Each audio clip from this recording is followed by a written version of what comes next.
Welcome once again, dear friends. This is the third session of our today's sessions, and in these sessions, we are going to discuss about the diabetic food management.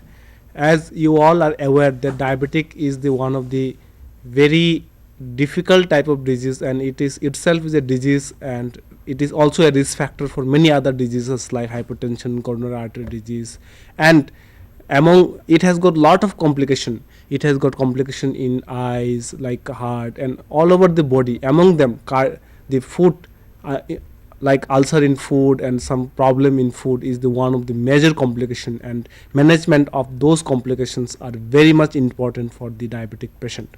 So to discuss all this problem and management, today we are having our experts from Dr. Rajiv Prakash. He just left to me. He is the chairman of department of vascular and endovascular surgery from Gangaram Hospital, and we are very proud to have Dr. Prakash, and I hope that all of you will be very much benefited by the discussions from Dr. Prakash. So I would like to request Dr. Prakash to continue with this topic. Good afternoon, friends. I'm going to talk to you about the management of diabetic foot. As has been explained to you, diabetes is itself an ailment, and it is something which creates a lot of complications. And a diabetic foot is one of the most important complications of diabetes because it prevents a person from walking. That's his birthright, and that is something from which he is prevented. So if we can control his diabetes, look after his feet, we can maybe avoid amputations which can be debilitating and cause for significant morbidity, even mortality. So I'm going to try and take you through the etiology, pathology, and how to manage these diabetic feet whenever we are faced with this condition. This is not a very uncommon position. You can see outside various places where you're taking your shoes off and you find that there are people who have had their legs amputated. Now this is a situation that we have to try to avoid. I'm sure you have all seen in your practices feet like this. This is the worst outcome of patients with diabetic foot. They've got infection, they've got swelling, they've got discharge, they've got necrotic tissue, they've underlying osteomyelitis and extremely painful foot conditions, which looking at these right now, I'm sure you would expect that all these feet need to be amputated. The WHO in 1985 defined the diabetic foot as a foot with an infection, an ulceration, and or a destruction of deep tissues associated with neurological abnormalities and various degrees of peripheral vascular disease in the lower limb. This is a definition which is established in 1985. Now the epidemiology is that 50% of all lower extremity amputations are related to diabetes. More than 70% of these are preceded by a foot ulcer. 15% of all patients with diabetes will during their lifetime develop a foot ulcer. You can imagine the burden of disease which will be afflicting our country when by 2010, according to a WHO notification, we may have up to 60 million diabetics. So you can imagine that close to 9 million patients may have a diabetic foot by the time they turn into 2020. Now 80% of these foot ulcers are always precipitated by external trauma. So this is something that we must keep in mind and try to avoid external trauma as far as possible. Now there are three types of diabetic foot when they present to you. One is a foot which is an intact circulation. That means there is no evidence of ischemia, but they have neuropathy, which means it's an insensate foot, and these patients will develop ulcerations because of the mechanical stresses imposed because of neuropathy. Then the second is a neuroischemic foot, in which there is ischemia overlying the neuropathy. This is the most difficult foot to treat. And of course, the third and the most important one is a critically ischemic foot, which needs urgent attention in the form of revascularization. the predisposing factors for most of these infections, as we've said, is a friction in an ill-fitting or a brand new shoe which you've suddenly started to wear, patients with untreated or self-treated calluses, which is why we always advise our patients do not self-treat. Try to cut down any corns or calluses that you may develop on your foot. Any foot injuries, any burns, any nail infections or paronychia, heel frictions in patients confined to bed. That means patients who have either a paralysis or have been confined to bed after an injury can develop heel friction subsequent to an ulcer formation. And of course, foot deformities leading to inordinate pressure on various parts of the foot can predispose to these diabetic foot ulcers. Now, the etiology in a nutshell is that in a patient with a neuropathic foot, if there is mechanical stress because of the disalignment of the bones, this would lead to underlying inflammation under the bone, which would then lead to a breakdown or an ulceration. In the presence of an infection or ischemia in the form of vascular disease, this leads to faulty or delayed healing, which, if progressed without any treatment, can progress to or lead to or require an amputation, which can be debilitating, as you can see. Now, this is an illustration of an ulcer, how it forms due to repetitive stress, because you can identify that in the first picture the callus is forming because of the indrawing of the toes, which is leading to an undue pressure on the head of the metatarsal, which leads to a callus formation because of friction. Now, subsequently, subcutaneous hemorrhage develops here, which then leads to a breakdown of the skin, which would then cause an ulceration. If this ulceration persists and carries on, this would then gradually affect and cause osteomyelitis of the underlying bone, leading to a full-fledged diabetic foot infection. Now, how do we assess these patients with diabetic feet? They have to be assessed clinically. We have to assess their musculoskeletal system by way of x-rays, maybe MRIs, maybe bone scans. Then we need to perform a thorough cutaneous examination or skin examination to make sure that there are no skin breaks or ulcers which may be in some areas which can then progress to form ulcers.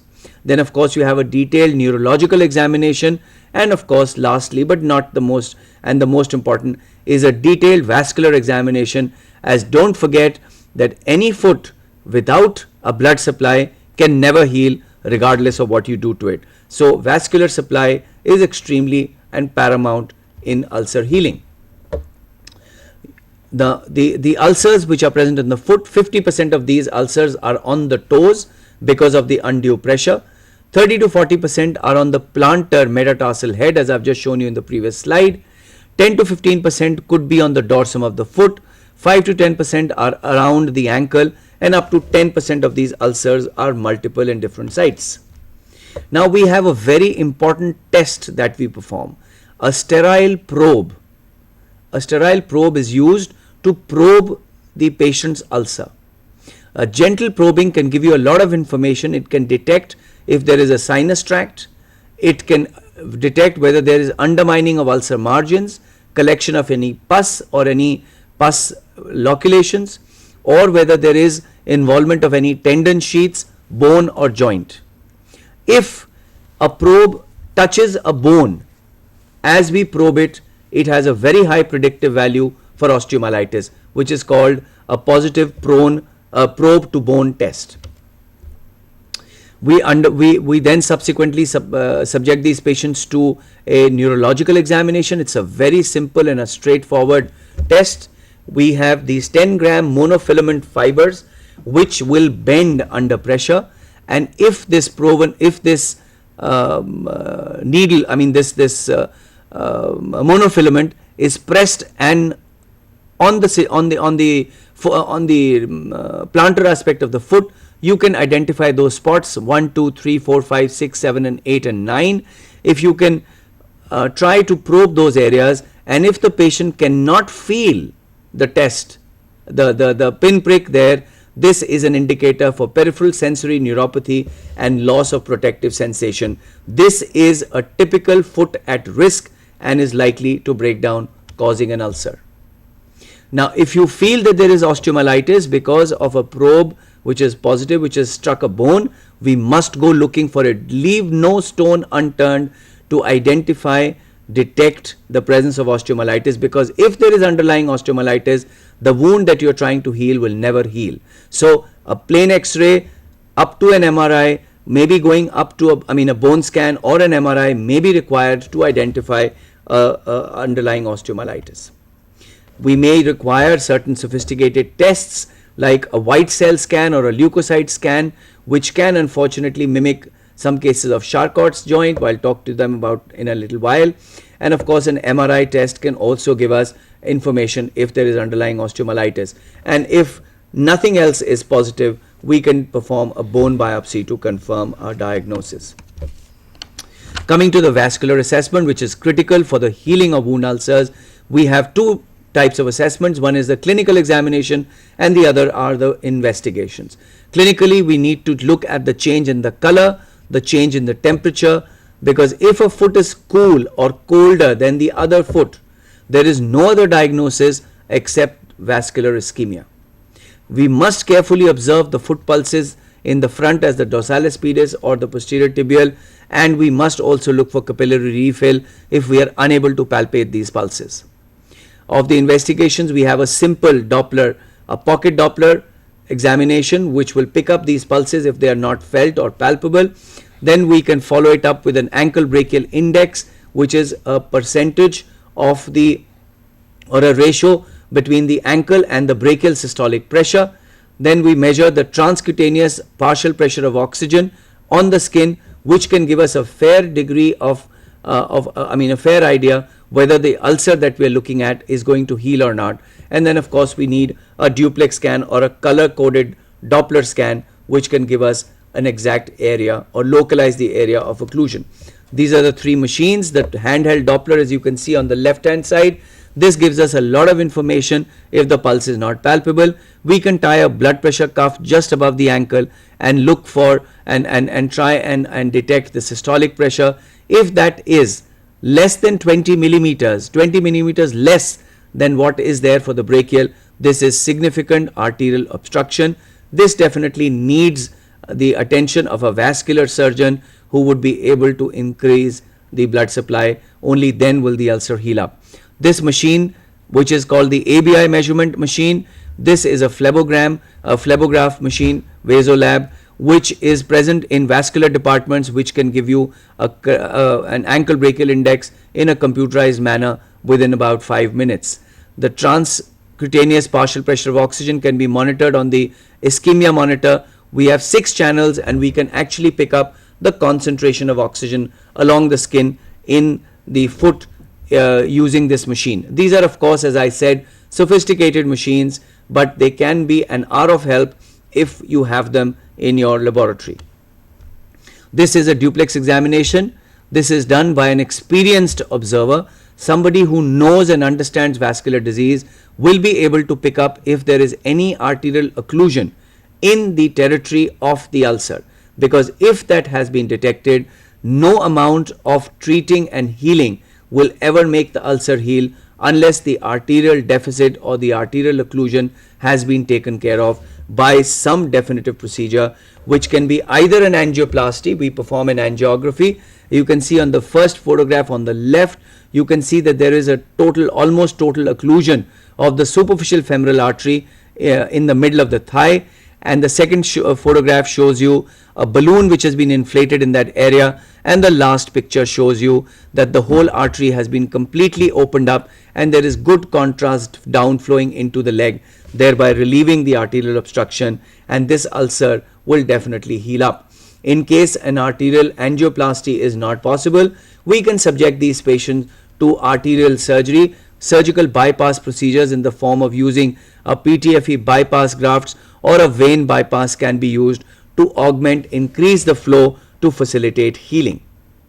Obviously, revascularization makes a world of a difference. You can see that the foot on the left is heading for an amputation, and after surgery, once a revascularization procedure has been done, you can see that the wound has healed up very well. Now, how do we manage these diabetic foot ulcers? The primary goal, you will all agree, is to obtain a wound closure. We have to achieve wound closure, and the objectives of this foot ulcer treatment is to reduce the risk of infection, reduce the amputation rates. We must improve the function and quality of life so that the person can walk and enjoy his life. Also, not forgetting, we must reduce healthcare costs, because if these patients undergo amputations, the cost of rehabilitation is extremely forbidding. Now, the principles of diabetic foot management in one slide are, first and most important, prompt control of diabetes. I think the most important thing is to keep the diabetes under control, and I think Dr. Jingan, my previous speaker, gave you a lot of information on that. I'm not going to restart that, but we must control the infection using adequate antibiotics. We must also evaluate for ischemia. As I said, unless the blood supply is adequate, no ulcer can ever heal up. If there is an arterial occlusion, prompt arterial reconstruction has to be done once the infection has been resolved.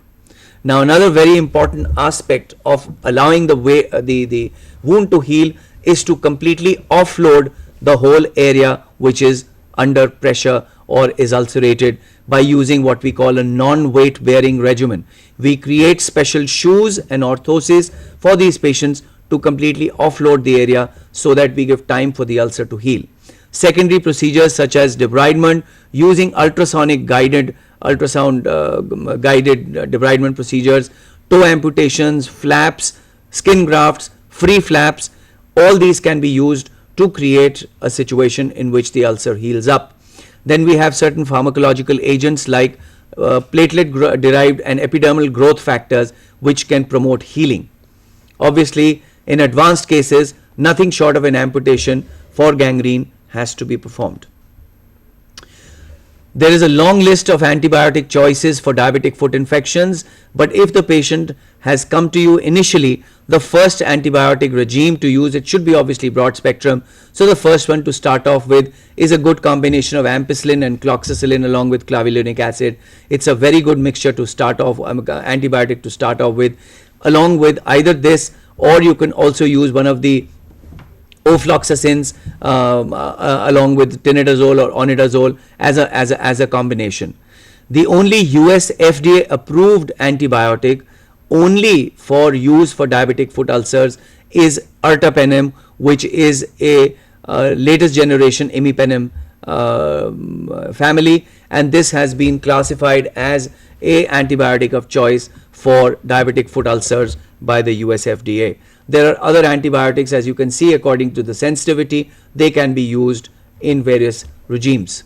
Now, as I said, another important aspect of diabetic foot management is to offload the area of ulceration.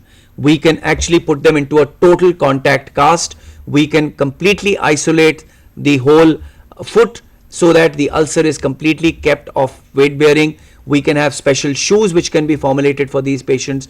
These shoes can then be supplemented with some silicone insoles to keep the pressure off.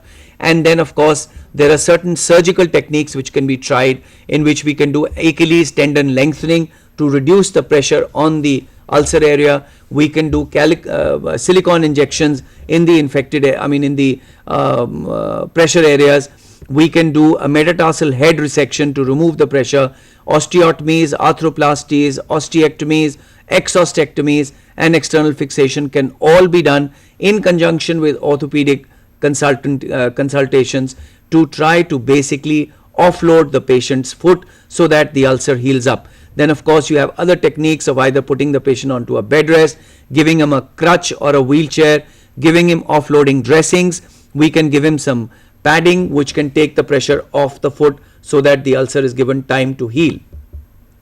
This is one example of one of the offloading. When you have an ulcer like the one you can see on the first frame is the ulcer in the forefoot, and the shoes on the bottom you can see will keep the pressure completely off the forefoot, allowing the patient to walk.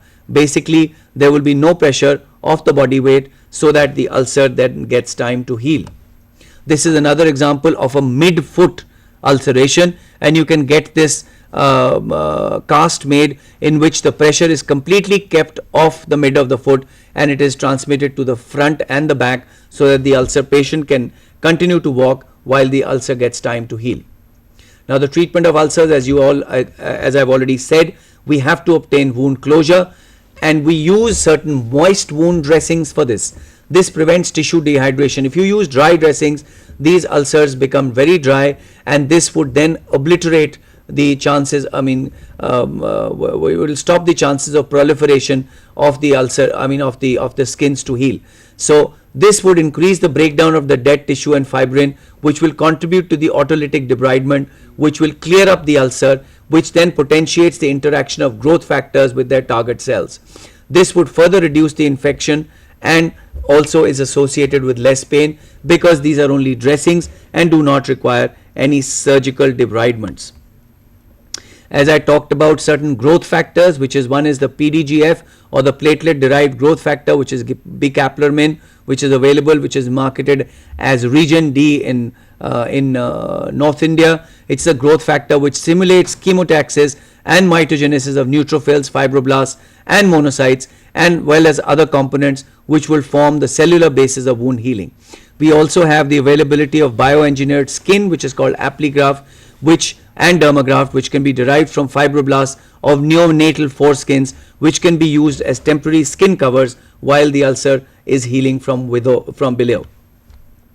This is how an ulcer can be healed using a combination of platelet derived growth factors, moist dressings, and subsequently offloading, which can give you a healed foot which is functional, because the patient can then eventually walk with this. Now we come to the worst condition that can afflict a diabetic foot, and that's the Charcot's process. This is an inflamed, hot, maybe tender, maybe non-tender, swollen is a foot at risk of its amputation are extremely high. The Charcot's foot is a joint that has lost the ability to respond via reflexes to abnormal stresses of the body weight. There is a vicious cycle of injury and repair along with hyperemia, which leads to increased osteoclastic activity, which will reduce the calcium content of the bones, causing osteoporotic bones, which are very brittle, which completely fracture at the site of whenever there is weight bearing. The repair is inefficient, and the loose pieces of bone unite to create deformities. The primary care physicians must consider the diagnosis of a Charcot's foot in any patient with a neuropathic foot which has erythema, edema, elevated temperature, regardless of any local or systemic signs of infection. So this is a foot at risk which must be picked up as early as possible, especially at Charcot stage 0, where there is only erythema, edema and an increased temperature to the foot. We should get this patient completely off bearing or limited weight bearing, possibly by a total contact cast or a walker brace, and keep under close observation to prevent ulcer formation. The next stage is the fragmentation stage, in which the bone structure starts to collapse. There are periarticular fractures, joint dislocations, instability and a deformed foot. Again, these feet have to be completely, if possible, limited weight bearing, so that these ulcers start to heal and the bones try to unite wherever they can, so that the ulcers do not reform. This is the coalescence stage, in which there is resorption of bone debris, and this total contact cast, which has been used before, can then be supplanted by a orthotic walker, which I will show you in a minute. The last stage is the Charcot's reparative stage, in which the foot has now been stable. It still needs to be under follow-up, it still needs to be protected, but it does require some surgical intervention for removal of the bony prominences associated with ulceration, so that the foot remains stable and the ulcer heals up. And these patients can be given what we call a Charcot's restraint orthotic walker. These are walker frames which are available, which will keep the pressure off, keep the ulcer from getting undue pressure, and the patient's ulcers would then either not form or heal up if they exist.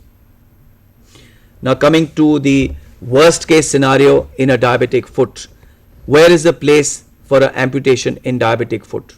Obviously, it is a failure of treatment. We've either not been able to pick up the foot at the right time, or we have been unable to treat it in accordance with the laid down principles. Maybe the patient has not been compliant, maybe we've been negligent and not helped the patient enough to try and retain his foot.